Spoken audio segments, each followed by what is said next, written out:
Je lis du livre de Matthieu, chapitre 24, au verset 15 qui suit. C'est pourquoi, lorsque vous verrez l'abomination de la désolation dont a parlé le prophète Daniel, établi en lieu saint, que celui qui lit fasse attention. Prions. Nous sommes Seigneur et notre Dieu.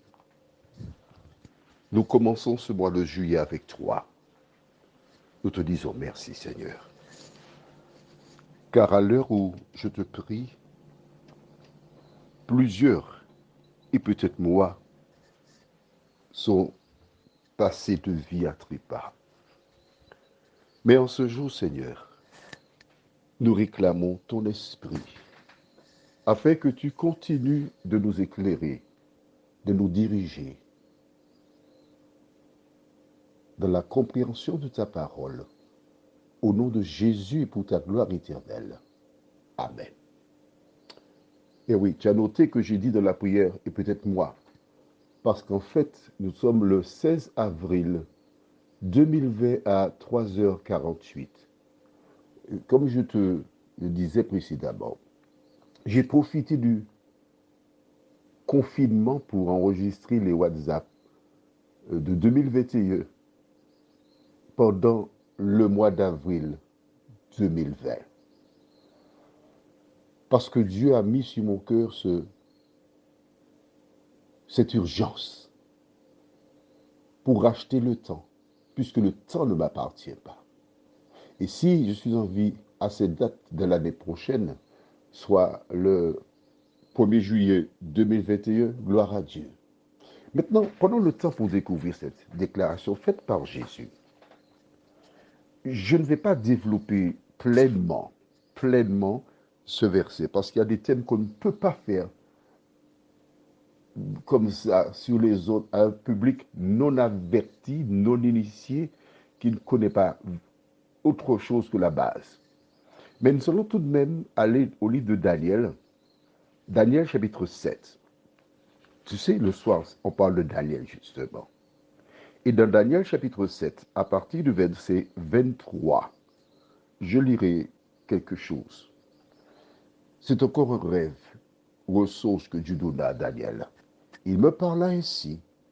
Le quatrième animal, c'est un quatrième royaume qui existera sur la terre, différent de tous les royaumes, et qui dévorera toute la terre, la foulera et la brisera. Les 10 cornes, ce sont 10 rois qui s'élèveront de ce royaume. Un autre s'élèvera après eux. Il sera différent des premiers, et il abaissera 3 rois. Il prononcera des paroles contre le Très-Haut. Il opprimera les saints du Très-Haut, et il espérera changer les temps et la loi. Et les saints seront livrés entre ses mains pendant un temps, des temps et la moitié de temps. Tu pourras lire pour toi-même cela, demander à Dieu de t'éclairer. Mais le point sur lequel je voudrais revenir avec toi, c'est dans Matthieu 24, verset 15. Jésus dit que celui qui lit fasse attention. C'est ça qui est important. Il n'a pas dit que celui qui écoute fasse attention, mais bien que celui qui lit. C'est pourquoi je t'ai toujours dit, je le répète encore, ne te contente pas de m'écouter. Prends la Bible pour lire, pour voir si ce que je te dis, c'est vrai. Et en dehors de ça, lis la Bible. Parce que lorsque ces choses dont Jésus parle arriveront, il a bien dit que celui qui lit fasse attention. C'est-à-dire à la lumière de ce que tu auras lu. Quand tu verras des choses se réaliser, tu sais ce que ça veut dire. Prions.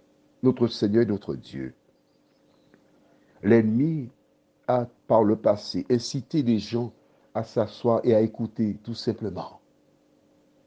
Mais en ce matin, 1er juillet, tu nous dis que celui qui lit fasse attention. Merci de nous aider, ô Dieu, à compter d'aujourd'hui, à trouver du temps pour lire. Certains, lorsque il y a sur Canal+, des matchs de football, regardent le match de 8 heures, le match de 11 heures.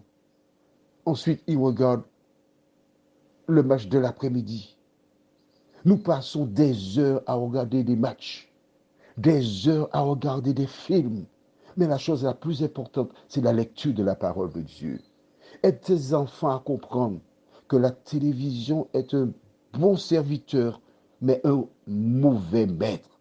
Aide-nous à choisir les priorités, nous t'en prions. Au nom de Jésus et pour ta gloire éternelle. Amen. Je te souhaite une bonne journée sur le regard de Dieu.